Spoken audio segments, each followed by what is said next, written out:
So, Jared, you know how I was flying to California the other week, right? Mm-hmm. So I was that guy. I was the guy with the Vision Pro sitting in a plane. Oh yeah, I guess this is your first First flight since flight I've had since it. you've had it. Yeah. And I was that guy. How many people were looking at you on it? Honestly, no one. I was actually kind of surprised that no one like. It's already not a big deal anymore. I guess not. people are just I guess used not. to it.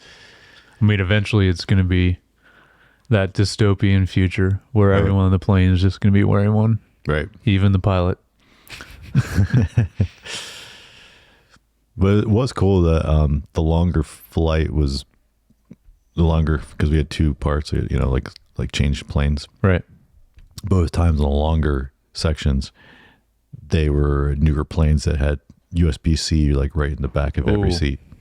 That's nice. And that was cool. So Also, that is really nice that is like the best watching experience on a plane is being able to use. the Vision. Oh yeah, Yeah, 'cause you could just sit back and- that with the noise canceling AirPods Pro. And then you turn on the environment. Like no, I would like you almost forget you're on a plane. Yeah, that's and then cool. you're watching a movie and you think you're sitting on the beach or something. Yeah, That's awesome. That's worth the what was it, $4,000 just for that, or $3,500? yeah. It's not Yeah. for yeah. I think it's But- I'm waiting for the cheaper model to come out. Then maybe I'll a couple of years yeah. from now.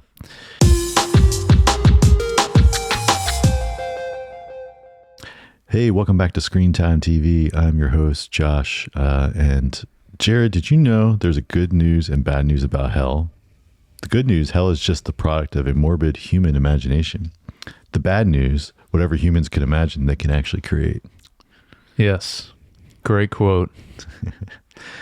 Very interesting to think about. Yeah. So this is my co-host, Jared. Now, Josh, I know you're sleepy, but I just bet this podcast will make you feel right as rain. Nice.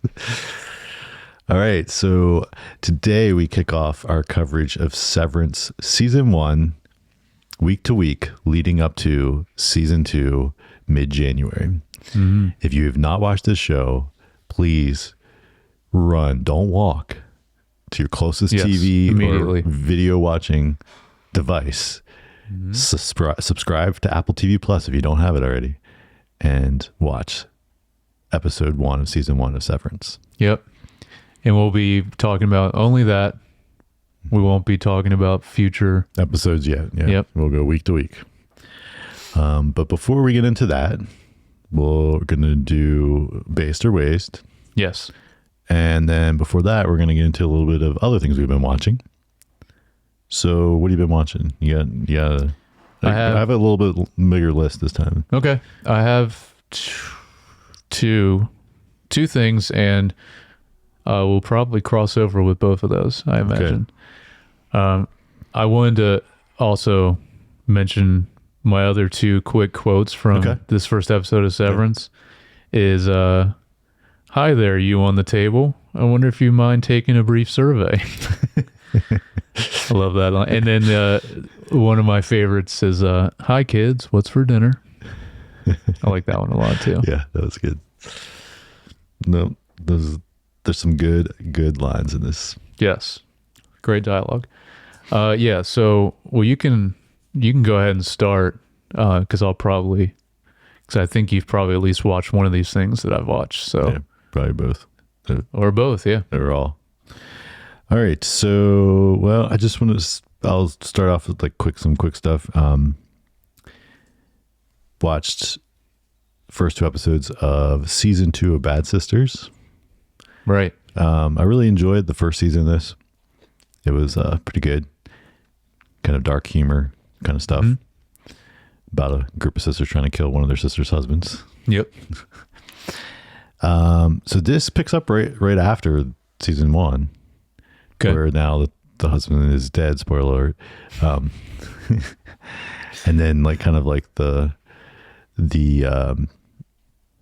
how that that sister is dealing with that, but then the other sisters and what's the story now? That's where it's kind of like I don't know. And so these first 2 episodes still, I'm sticking with it just because I like the season 1. But if this was just this, like I would definitely be like, what is this? I'm not watching this. Just feel like they're just treading water, kind of. Right now, yeah. So I'll give it another episode or 2 and just see if it starts going anywhere. But might end up falling off of it just because there's lots of other things. Yeah, there's a lot. Also checked out Landman first episode. Didn't watch the second episode, even though it dropped with 2 episodes. I did watch that too. I didn't put that on my list, but yes. I watched the first episode. Did you? Well, what did you think of the first episode? Well, I guess I'll have 3 then. I wasn't going to mention it this week, but I did have a note about it. Because I was going to wait till I watched both of them. Okay. But really awesome cast that they got in this. But I'm going to stick with it, and I did like it. But man, the amount of country songs is really bringing me down. I was like, I'm with you on that. I thought it was a good start. Like, I got to see where this is actually going to go, right? But you're right. The cast is fantastic, like crazy. I even like that because I was trying to figure out, I was like, where have I seen her? And I know she was a big actress. This is Ali Larter. And then I was like, oh yeah, she was like huge in like the early 2000s. Right. Was like when she was real big in Final Destination and Heroes, which that show was awesome when it came out. Until the writer's strike messed it up. Oh yeah. I haven't ever revisited that show, so I don't know if it's holds up or if it's that good. But I remember loving it. I bet you season 1 holds up. Okay. I haven't revisited. Oh yeah, I mean that season kind 1 of was good, but then like mid-season, like into season 2 is when the writer's strike. Not great. Yeah. And then it never kind of was hard to course correct. Happened to a lot of shows. Yes. All right. Yeah, just very, very country in general. Yeah. This show, which is fine, but it's just man, it's just a lot of it. And it's I don't know. That's the only thing I'm not a huge fan again, of. It's not, I'm going to give it a little bit more. Yeah, me too. But might be one that I drop off eventually. I don't know. It is funny also. Have you noticed this? Because I'm really noticing this now that we have like at least 5 or 6 different Taylor Sheridan shows. The title sequence, they're always so similar. Each of his shows that I'm like, you just know it's a Taylor Sheridan show from the title sequences. You're right. They are all the same. Yeah. Same style. Same style, yeah. Okay, and then let's see. 2 other quick things, and then we'll get into the stuff that we might talk about a little bit longer. I just want to shout out the franchise again on HBO or Max, the one to watch for HBO. This show is hilarious. I laugh out loud every episode I watch at some point. I still don't know if it's because so what I think it's because you get the deeper meaning, you understand it. Like, because I think there'll still be funny for most people. What I started to think about is this is a lot like Silicon Valley was for just nerds in general. Yeah, is for people to do video and film production. It's funny probably for anybody, but then there's just like deeper levels of funny for if you are familiar with the industry that it do. And so if you at all or do anything related or understand, or even like you're just really into maybe understanding behind the scenes around a film, so you like know that kind of stuff, this show is hilarious. Are you caught up on it? Yes. Okay. Yeah, I've watched through episode 7. Oh, 7. Okay. I think it's only 8. I think it's maybe over next week. Yeah, I'm still behind on it, but yeah, I do really like it. I probably don't get it as deeply as you do, but I picked up on. Yeah, you've been around some stuff. You've been around me long enough. Yeah, you should. Then the last. Did you watch the credits? Yes, I've watched some of the credits. Are they doing it in every episode? Yeah, they have them in all the like episodes. Interviews. Yeah, awesome. Yeah. And then one other quick thing, but before we get into it, so Andor season 2 has a date in April next year. Yes. Just putting that in there. Say April. Cool. Yeah, April 20th, I think, or something, somewhere around there. But I think that's around Star Wars Celebration, right? think it's around that time of year. I don't know. I think that's in May, isn't it? They do it actually before May 4th, though, I want to say, normally. Okay. I don't know. But, or it's around that time. Yeah. Yeah. Yeah, I'm excited for that. Then last little thing. Vision Pro Corner, whatever you want to say. Okay. They released The Weeknd's new music video. Oh, yes. I saw the advertisement for this. Yeah. And I wanted to ask you about it. It's the song's Open Hearts. Uh-huh. This was honestly really cool. Do you like him? Do you like his music? I mean, it's fine. I don't really listen to. I really like him, but like that. I mean, the song itself was catchy and good. Like that particular song. I don't listen to music very well in general. I don't listen to it, but like, you don't really listen to him. But I don't listen. Yeah. I mean, I don't listen to a lot of modern music. I guess best way to put it. So it's nothing against him specifically. But this was really cool because you could. So it's a music video, but just made for Vision Pro. Yeah, cool. So the neat thing is because it's a music video, and this is the first thing that would even use special effects, so to speak, right? I mean, not special effects, like visual effects of kinds that you would notice, like doing just things interesting and a little different. I would imagine the narrative one that they did, kind of like short film, I'm sure there was some special effects in there that were hidden to make it look, real, right? But this, you have like all kinds of interesting things happening, I mean, at some point he's in an ambulance and then like he opens the doors and he's like floating through the sky and there's like, it's just like weird stuff like that, but of course it looks really cool. Just kind of being there and so I thought it was really neat. Just you see him experiment in a different way with this format and, it's good. But then this week, so I'll talk about it next week probably because I'm sure I'll watch it. The first series is in one of the new series, so there'll be multiple. Is Concert for One series, and then they'll do two different musicians where they're performing for you. Probably similar to Alicia Keys thing, but like more in a maybe concert venue. I definitely want to see that. Yeah. Then. So I forget who even the first person is, but okay. Do you know any of the musicians? Do you know any of them that they're advertising? They haven't said who the other people will be. So they did say who this one was, but I can't remember. All right. But so I'll probably report on that next How week. Are they doing it? It's just is it like a normal live concert, or are they doing it? I mean, it's hard to know until you like can see in it. Studio or you don't know what they're. Yeah. Okay. That'll be interesting. All right. Probably the two that you have. Mm-hmm. Silo season 2, episode 1. Yes, I did watch this. Yep. All right. Well, what'd you think of this kickoff season 2 of Silo?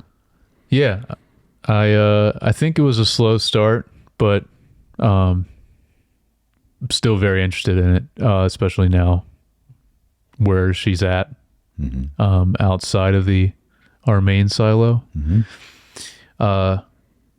Spoilers. Yeah. Spoilers for season 2. Yeah. Episode 1. Well, spoilers for season 1. Well, right? Yes.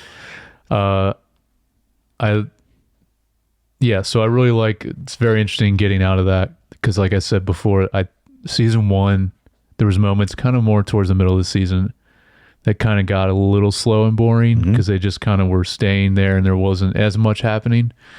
Cause I remember the way that show started was awesome. And the way season 1 ended was great too. Yeah.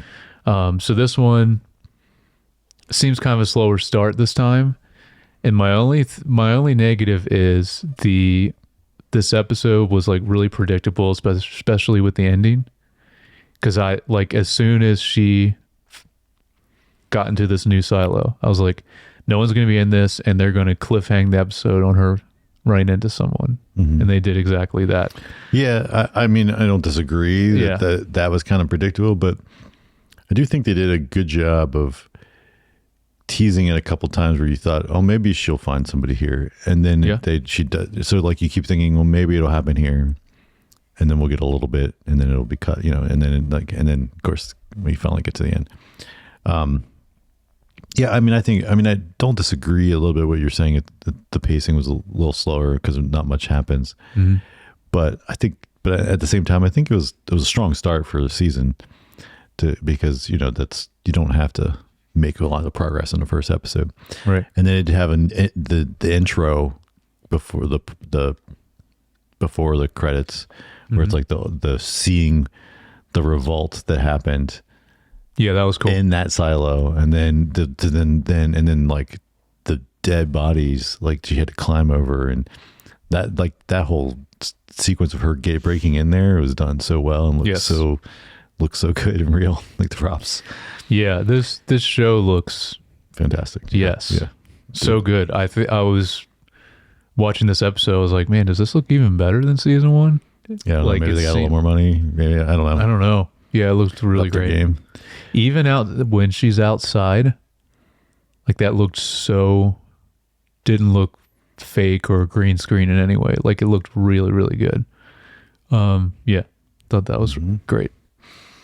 The only other thing I was going to, then of course, then using a little bit of flashbacks of her as a kid, yes, to kind of break it up a little bit, so you weren't I guess say clever is maybe there, but like at least a tactic to try to make it not feel like you're just there with her in isolation and in that silo for most of the episode. But yeah, but at the same time, again,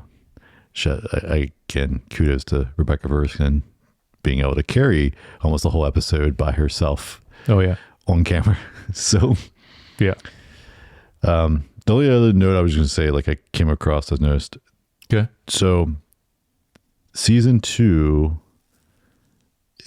season 1 only made it about halfway through book 1 of this series that this show is based on. And it's a trilogy, it's a right? trilogy. Of books. Okay. So at this pace, they technically could do 6 seasons and not run out of material. I don't think they're going to do that much. You think they're already in production of season 3 right now. Okay. Wow. So, I mean, I'm not saying that, but that they keep going. I mean, maybe 5. I don't know. I mean, if they're doing 3 already and they started production before season 2 even came out, there's no reason they're not going to at least go like 4 or 5 and like wrap it up. Cool. I don't know. Just all right, and then do you know if the book, like the creator of the books, is he involved with the show at all? I'm not sure. Okay, I'm not sure. I'm always curious about that when the person that made it the original sometimes is involved. It's good, sometimes it's not good. Yeah. Like it's happened where they get too involved, and you're like, oh yeah, you don't really know how to make a movie. It can be good or bad either way. Yeah, for sure. It's like I feel like it was with J.K. Rowling, right? Like, like the newer movies that had her way more involved, and like they were not as good. They're not as good as like the original movies that series are based off of the books, and at least the people tell me. I actually have seen, because I'm not as big of a Harry Potter person. Yeah, me neither. All right, so then Dune Prophecy, episode 1. I guess season 1. We'll question mark. Only 6 episodes. Yeah. I guess we'll see if they how it does, to see if they're going to do more or not. Yeah. All right. So, what'd you think of this? You should go first. Let me go first? Yeah. What did you think of this? I think it was pretty good. I think they were able to pull off. I mean, just coming off Penguin, kind of, there's 2 for 2 here, of like taking something that was a very stylized, high production value film, and be able to convincingly create a show that still feels like it's in the same universe. And I'd say that this does that successfully as well. Okay. I agree with you and disagree with you on that, because it's, at times it does look really good and at least close to the movies. But there was something, I'm going to watch the episode again, because there was something throughout the whole episode that I couldn't figure out exactly. And I was really trying to think about it. There was just something about it at times that it felt lower budget to me. I don't even know, because like, I mean, the sets look good, like the CG looks really great. Well, I mean, for instance, one of the things you don't have as much of is the like crazy wide shots that they would do a lot of in Villeneuve's films. Oh, how he like shows off scale, especially, and you don't get a lot of that. No, and that's, I mean, that's the stuff that's obviously a lot harder to do on a lower budget. Yeah. And I mean, I still want to say I do like the show, and I'm just so happy we're getting more Dune in general. And I'm obviously going to stick with the show, and I'm going to watch this episode again just to see if I could find or take anything else from it. Yeah. Definitely, I have not looked up who the composer is, but that's a big like setback, is the score. Not that it was bad, but it's like in comparison to the movies, it's it's obviously, that's again one of those things where you're not going to get Hans Zimmer level.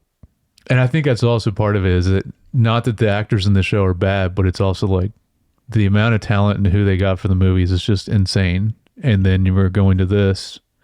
Also, it's like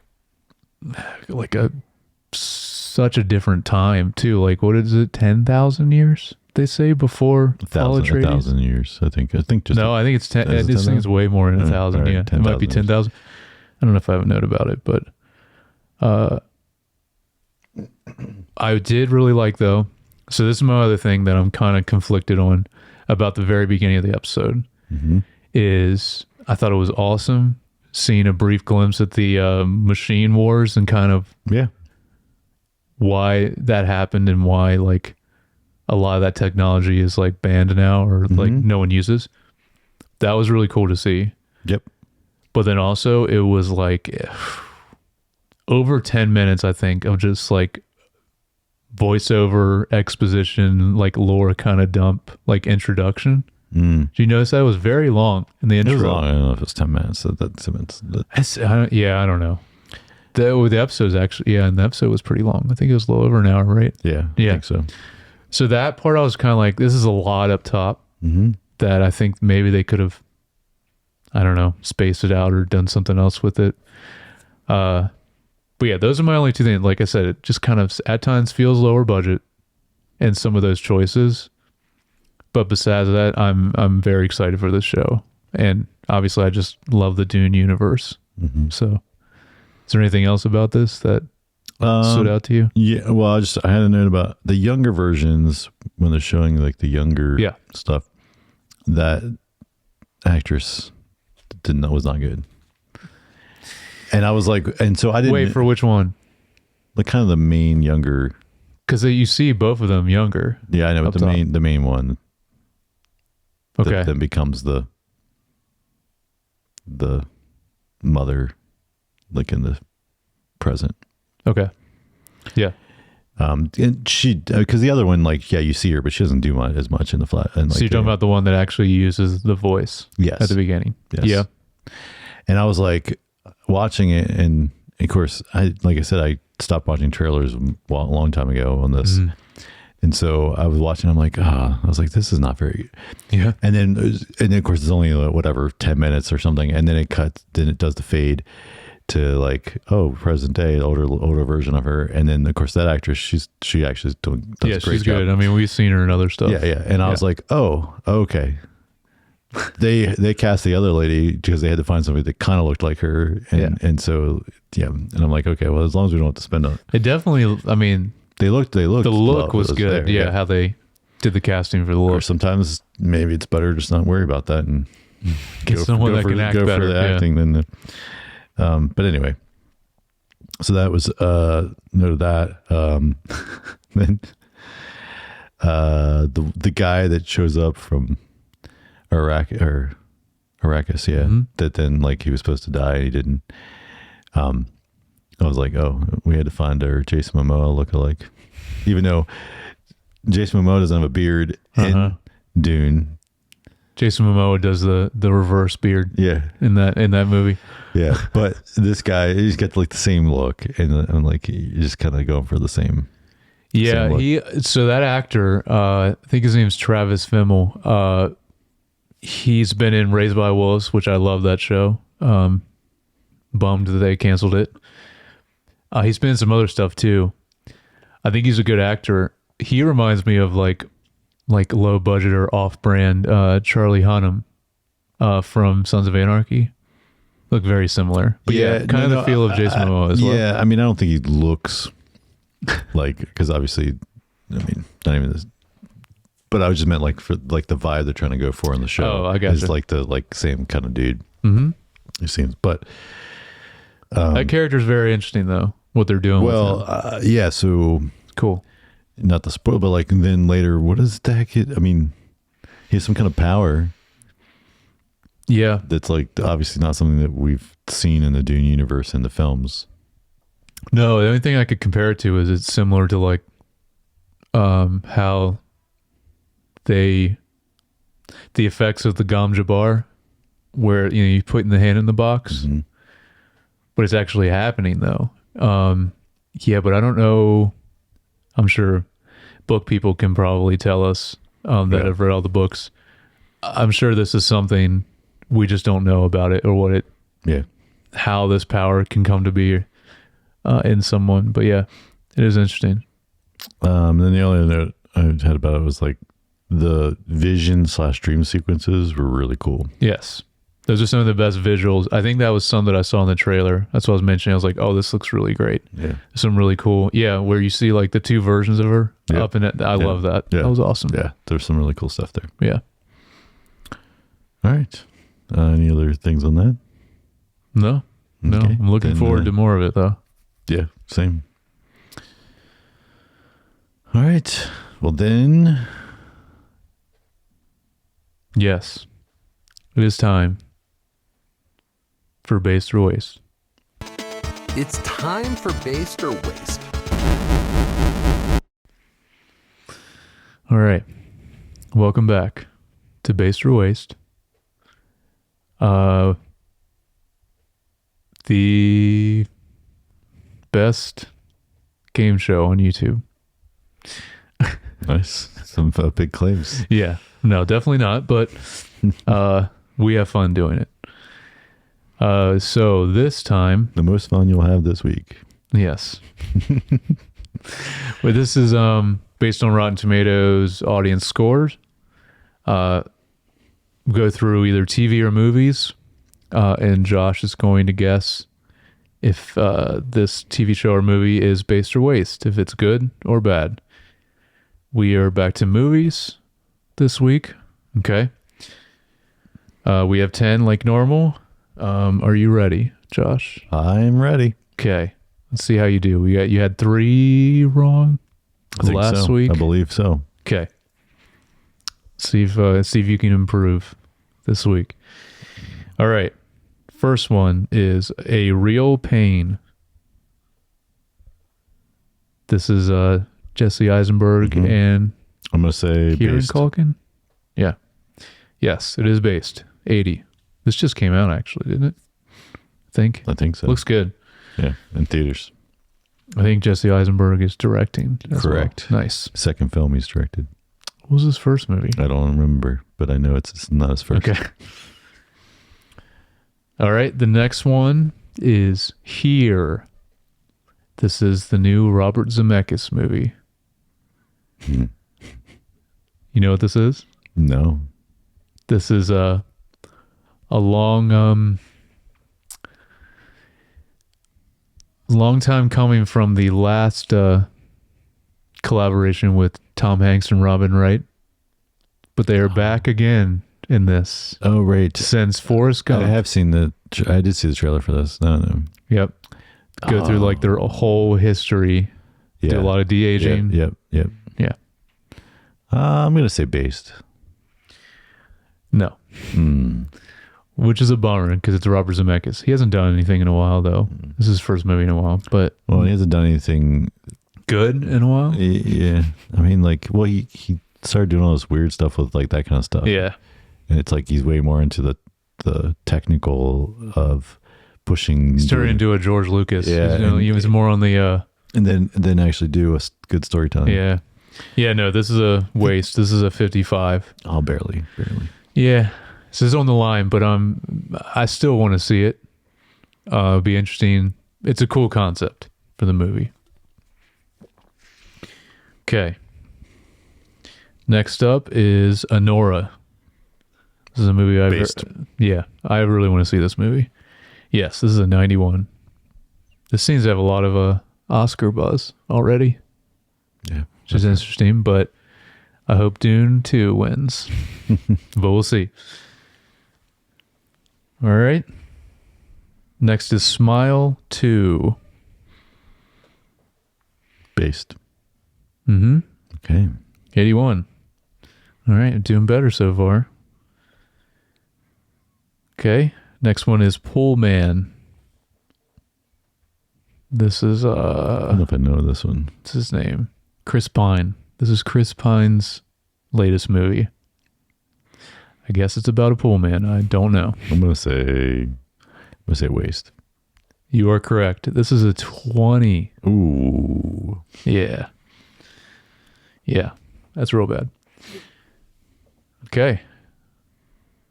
This next one, I'm trying to remember what it is. Maybe you'll know what it is. Infinite. I think Mark Wahlberg's in it. Never even heard of this though. But it was high up on the or trending, I should say. Yeah, it's not ringing any bells for me either. I think it's like an Amazon movie or something like that. Streaming movie for I'm gonna sure. say Waste. Yep. 34. I have to look at the trailer for that just to see like what it's And the about. Pool Man. Yeah, and Pool Man, yeah. Whew. That's rough. All right, we have 4 more. The Apprentice. This is the Trump film. Trump movie from when he was like in the 70s. I'm gonna Why say can't I think of the actor's name that's playing him? I'm gonna say Waste on this. No, this is based 84. Wow. 84. Yeah, it's Bucky Barnes in Marvel. He's the Winter Soldier. Forget the actor's name, but that's who's playing Trump. Yeah, okay. I know. I can't remember. Sebastian Stan. There we go. There you go. It always comes to me after a little bit. I'm blanking a lot of people's names like right up top. Yeah, 84. That's surprising. It is. Especially even right now after this time of year. Yeah. All right. Next is Gladiator. Gladiator 1. Oh. Based. Yeah. 87. Honestly, I thought that'd be even higher than 87. Yeah. All right. A Different Man is our next movie. I think this is also Sebastian Stan.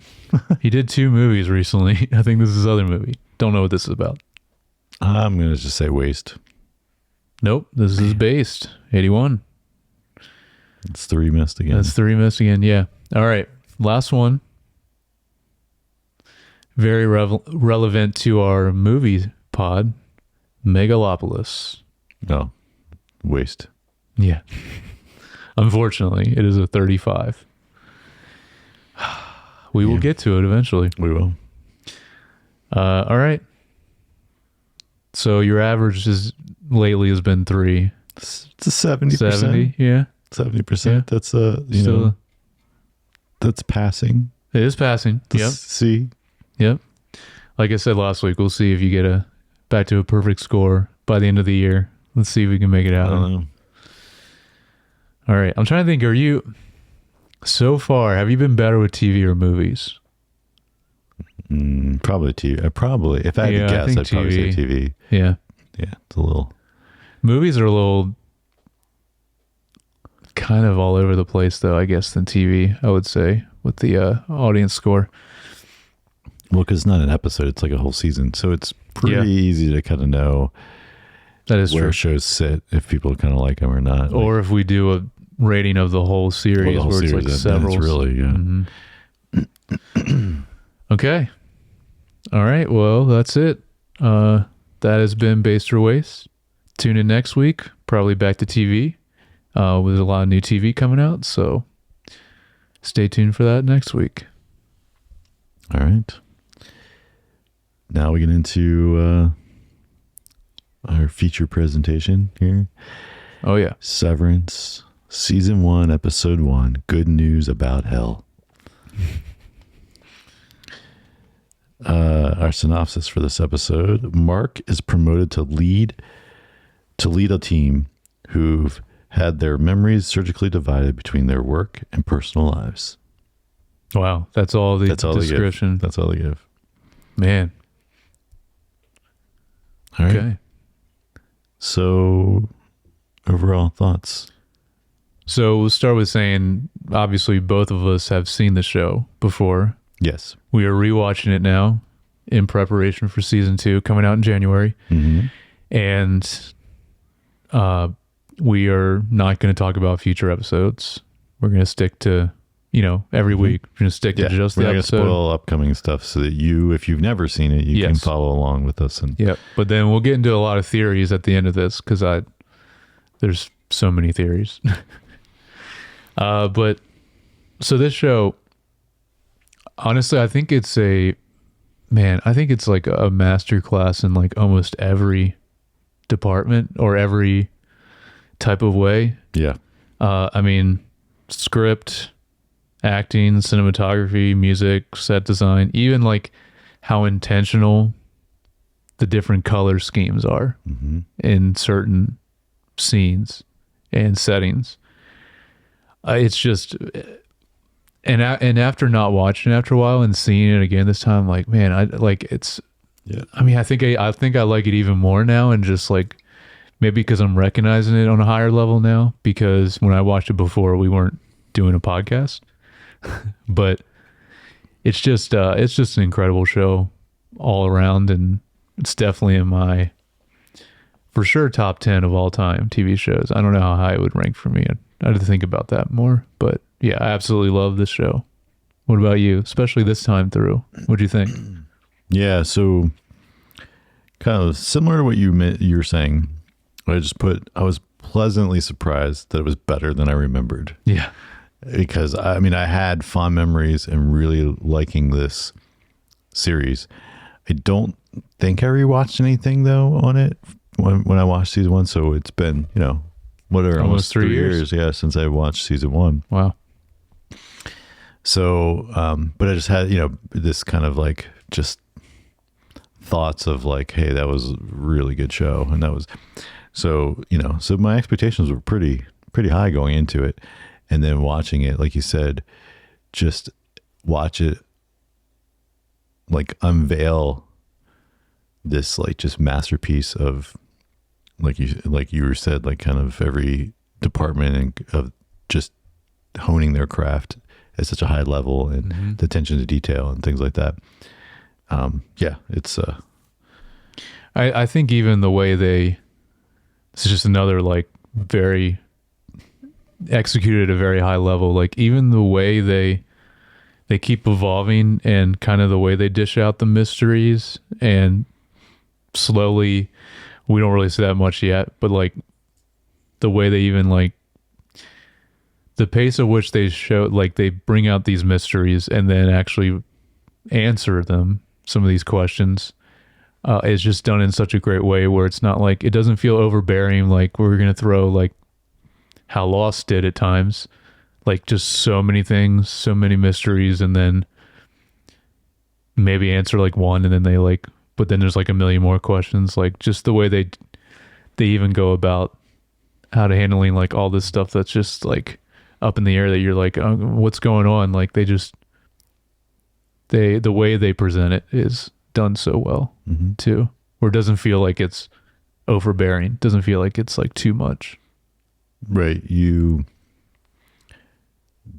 They don't. Feels natural, I guess. I should say. I would say that you don't feel overly confused. Yes. Like there's sometimes things you're like, I'm not sure what's going on. Oh, but then it's not like you spend tons and tons of time being confused, and there's tons of things to be confused about. Yeah. They, like you said, answer things relatively in the same episode, or so to speak. And then they might introduce something new, but like, yeah. And it's just a show where like I stopped, but I was like, man, I just immediately want to watch the next episode, like as soon as it's done. I do remember the show like most Apple shows, they did release the first two at the same time. I do remember that. So it'd be kind of interesting going in the second one too and seeing how much they present just initially when the show first came out in these first two episodes. So yeah, how far you get. Yeah.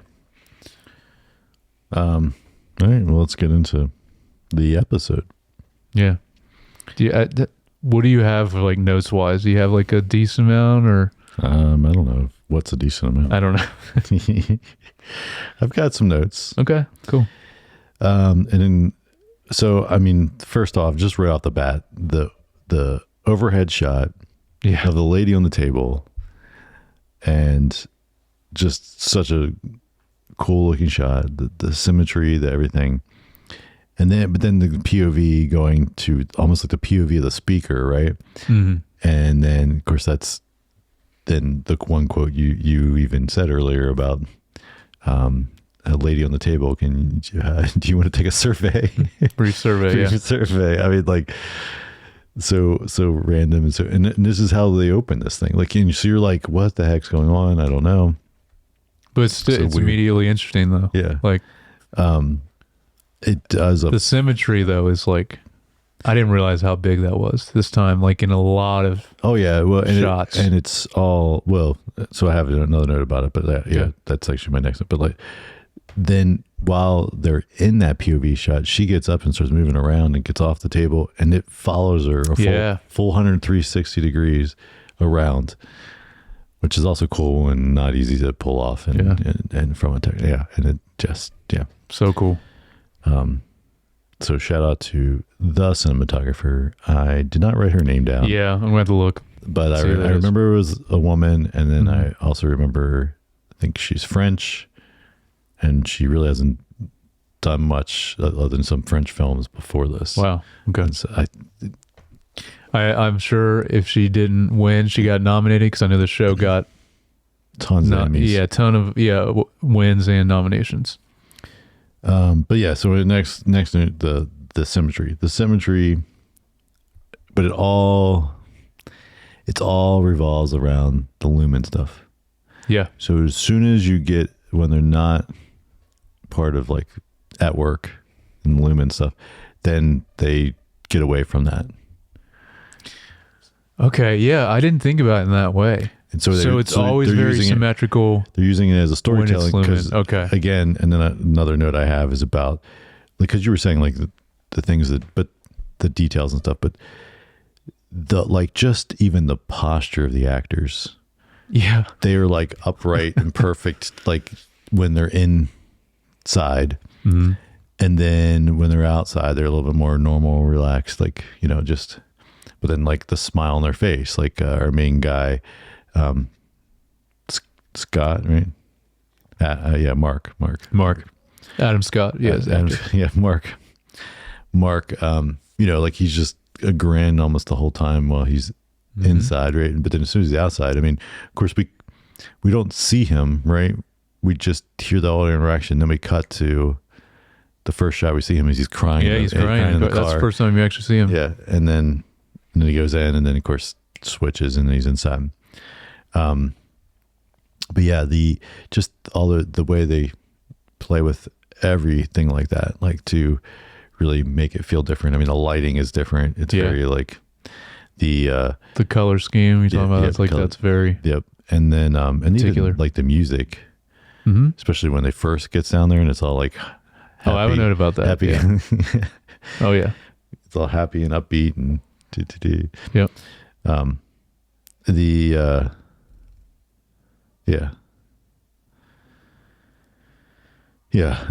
That's the other note. So even in the symmetry, when they're in lumen, even when you're seeing dialogue of people talking back and forth, typically you would do over the shoulder. They don't. They have them centered, framed, and then center framed back and forth. And yeah, you're right. And it's cool looking, but it's also like very, very not intentional. Typical for not what you would normally do. One, back and forth conversation. Yeah, not at all. Yeah, that's true. Yeah. And I didn't think about it. I just noticed, especially this time, noticing how much how symmetrical a lot of the shots were. But I didn't think about it when you're just in the world outside of it. It's not that way. Which is a center point for Lumen. Anything involving right? Lumen. I think is to kind of convey the control, the like intentionality of everything they're doing there versus like sense. regular life, right? Which in this episode we spend more time in Lumen than we do outside. Yeah. In this first episode, for sure. So what's some of your notes before I keep going? Just wanted to mention because we'll probably talk about it every week, but I wanted to acknowledge just how incredible this cast is in the show. Yes. I even put them in here so I would not forget. Yeah. We got, you had the whole list? I have Adam Scott. Yep. Zach Cherry, Britt Lauer, Tramel Tillman, Jen Tullock, Deacon Lockman, Michael Chernus, John Turturro, and then of course Christopher Walken, which we haven't seen yet, and then Patricia Arquette. Yeah. Insane. Yes. Yeah.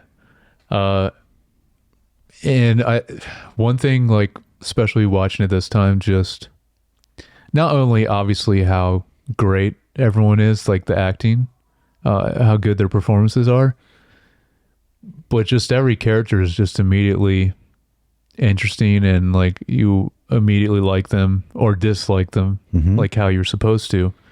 It's just everyone's introduced in such a good way. And my first question, because we were talking about, we do a lot more of this is based on Lumen. We don't really get a ton outside of Lumen. We get a little bit.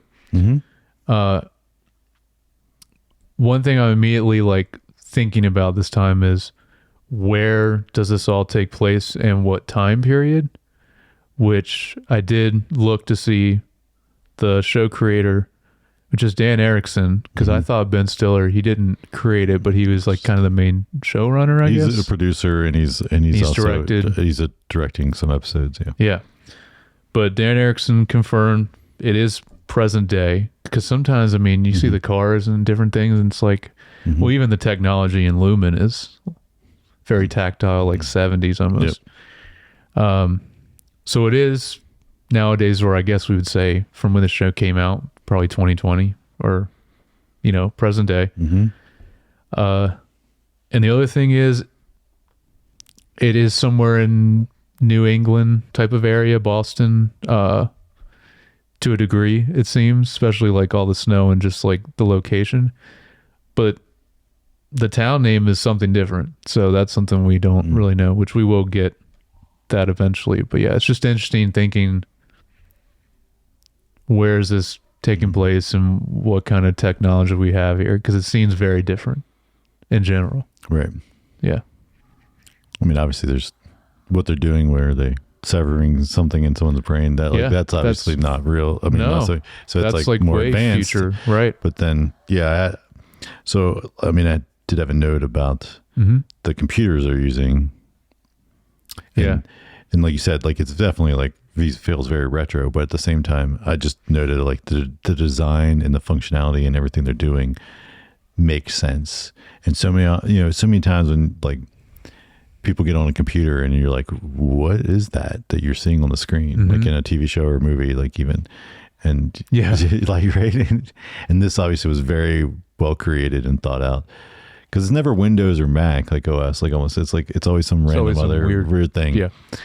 And then anyway, so I just wanted to make a note of this. Seems like a real, like a actual thing that works and, and functions. And obviously it's very weird and retro. Yeah. And something they're actually interacting with and doing, and it makes sense. Yeah. At a level of storytelling makes sense. Now, what the heck they're doing, we have no idea. Right. We have no idea. Because they don't know. And also I noticed, which I guess doesn't happen till next episode, but very interesting, we don't get the title sequence in this episode. It just says Severance, and that's it. We don't get the whole, you know what I mean? The animation and everything with the title sequence. So I guess that's next week. But yeah, So that stood out to me this time. I was surprised about that. The other thing, when he first gets inside, the other thing, and like just noting about like the long one take walk through all those halls, to have to build that set to be able to do that. Though, like I remember reading I couldn't find it this time, but I remember reading or hearing something from like around when the season 1 came out, that technically they're repeating some of them, and it's just like they're just walking in a smart way to make it feel like he's never actually circling back, even though they technically are. Okay. Supposedly. So it's just like clever set design to make it feel that way. That whole scene, because that was a note I had too, is just like, not only with the score, because I want to mention the score as well there, but the cinematography, like you mentioned, it's like such a big flex for them to do that type of scene. Like you said, and even because it is a long scene anyway, or a long one shot, but it's so cool also to see his demeanor change. Like he gets even happier and happier as he's going, like in kind of more into the zone of him being at work. Theodore Shapiro is the composer, which I remember we talked about him because he did some early stuff for Todd Phillips. I want to say he's like one of those earlier movies, like one of the comedies or something. That's who we did last. That's who it was. Man, I was thinking I was like Todd Phillips. No, yeah, you're Brothers. Right. Yeah. This track in particular is just incredible. I love it. I mean, I love the main theme of the show anyway. But this one in particular, because it's so different, but I love the vibe of it and the way it kind of goes with how he's changing his demeanor as he goes, getting happier, and kind of wandering through this really long hallway to get to micro data refinement. Yeah. And also, we talked about this. We just covered the conversation, the movie, and definitely that was a big inspiration for this guy, this composer. Soundtrack from that, yeah. The music in that is very. Of course, we watched them in reverse, so we were like, "This reminds me." And, and you're the one that was like, "It's Severance." And I was like, "Oh yes." But I wanted to ask you, did you feel that watching this time? Did you hear it? Oh yeah, did it make sense? Yeah. Really, as soon as you told me, because I remember the main theme's so recognizable. Yeah. So I had a note about the effect when the way they do the effect / edit of her leaving into the stairwell. Oh yeah, is so cool. And then like the reveal of like what's really happening, but it's like how she perceives it is what they show you first, because as soon as she steps out, like she forgets about it, and then they do it. Like, you see like from POV first, or just her going in. Yeah, and as soon as she goes out, she's coming back in. And she's like, "What the heck?" It was such a cool way how they did that, and showing in a really good way, I thought, like just what's happening to her, why she can't technically leave. It's also just great how he's just standing there. He's like, "Oh, I can't watch you leave," but you see him standing there while she's going in and out, and just a really cool framing too of the scene. I think I had something. I did have a note about that, but just mentioning that. Yeah, when Helly's leaving. And then so then, I mean, it's kind of last of my notes from the inside stuff. Then I just had a note about the,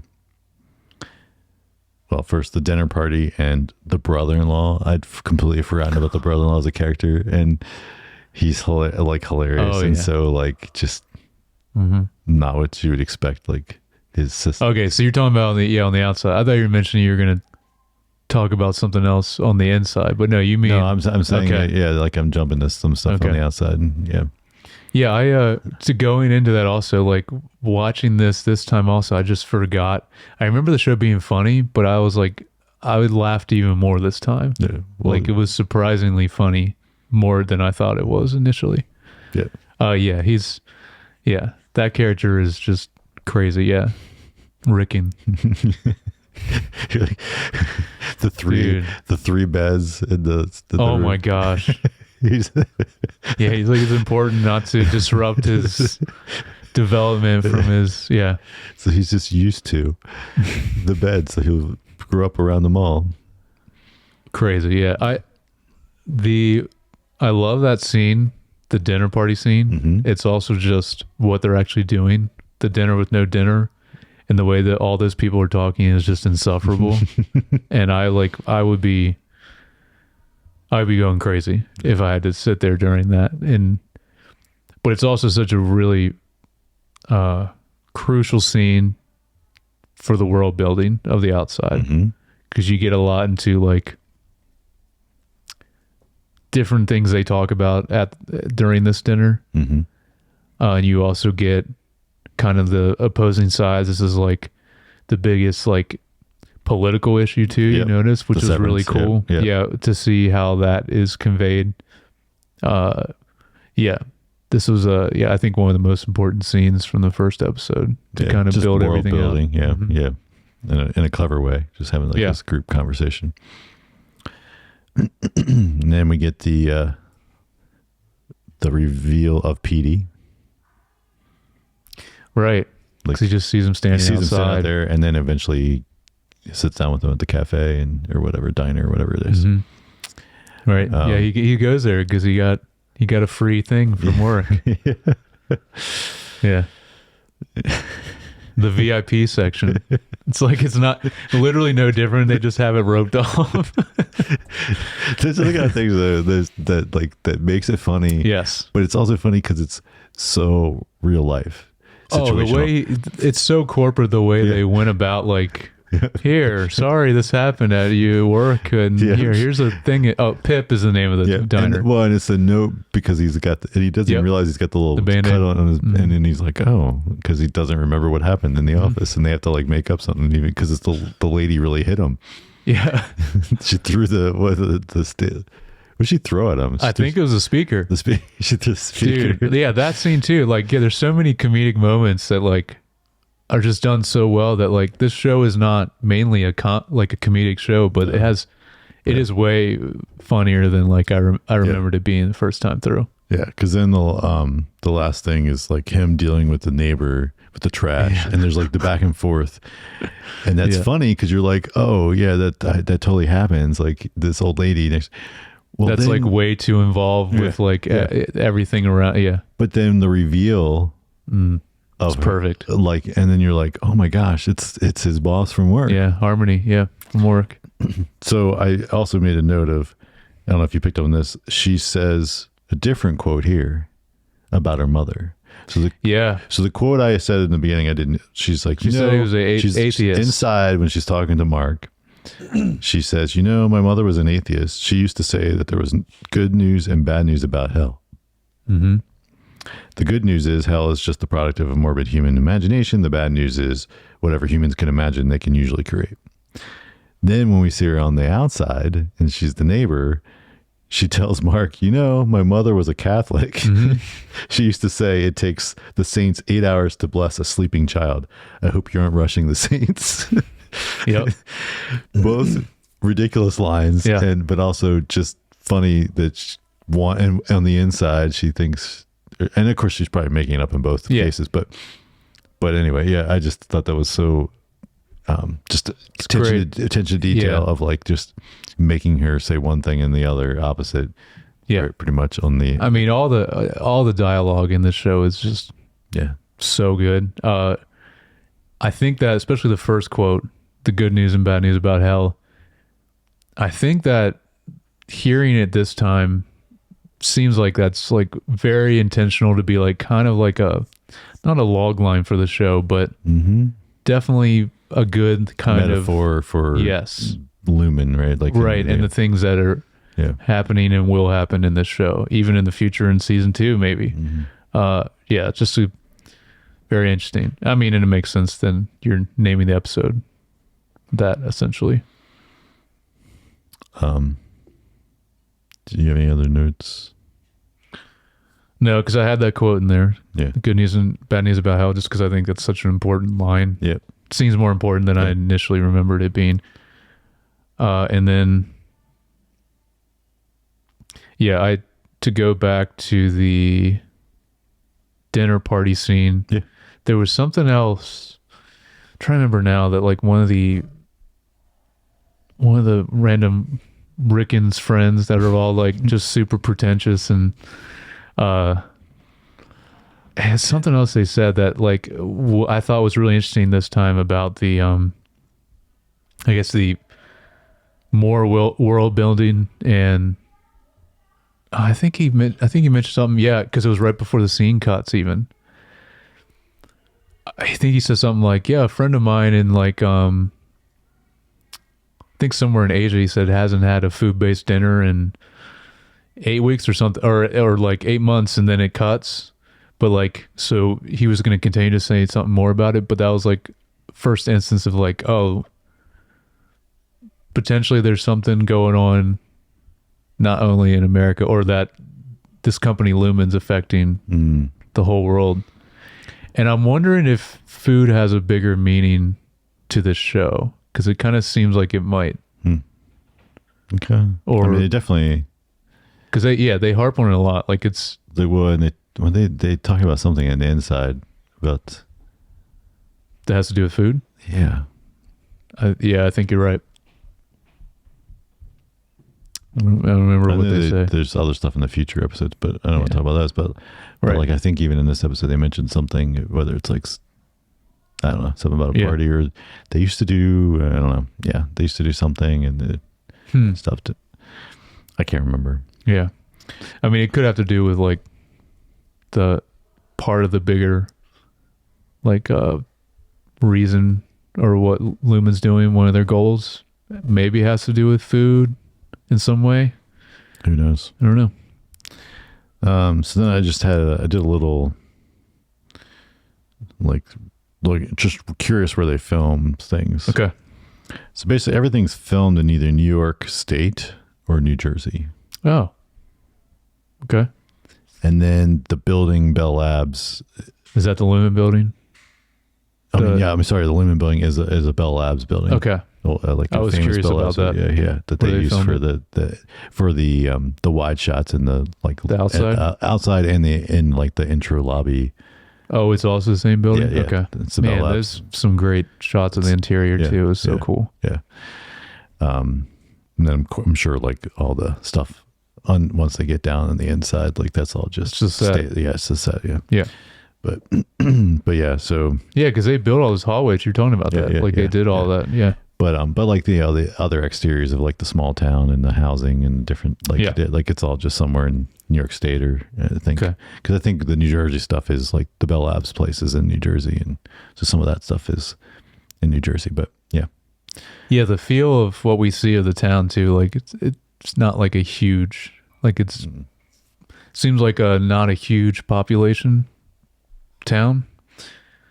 Seems a little more. Yeah, it does seem like it is, because I was curious about that. Like I said, we don't know the name. We get the name of the town in the future, but like, what is actually? It feels like one of those, like, not a big, smaller town where there's like one big company that has a manufacturing in that kind of location in New Jersey or New York. And everyone, like, so many people work there because it's who employs like half the town. Yeah, that's what it feels like. Yeah, definitely.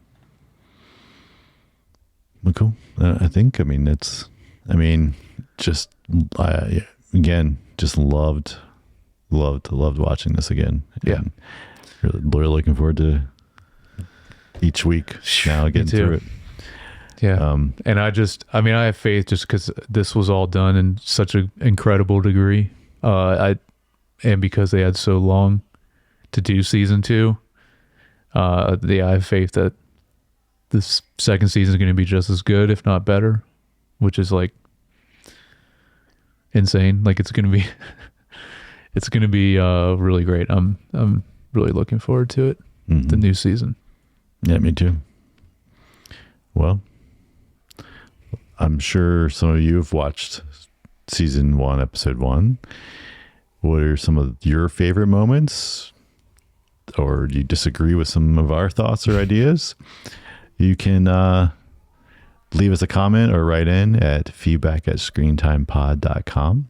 Send us in your theories. Yeah. That's what I want to read. Yeah. I love reading theories for Yeah, this you can show. start sending theories now. We might hold them till Yeah. like towards close to season 2. But yeah, start sending theories. And if you haven't already, please like and subscribe on YouTube, Spotify, or Apple Podcasts. Mm-hmm. And if you want, you can follow both of us on Instagram. I'm at Jay Youngbar. And I'm at Jared Youngbar. All right, we'll catch you guys next time.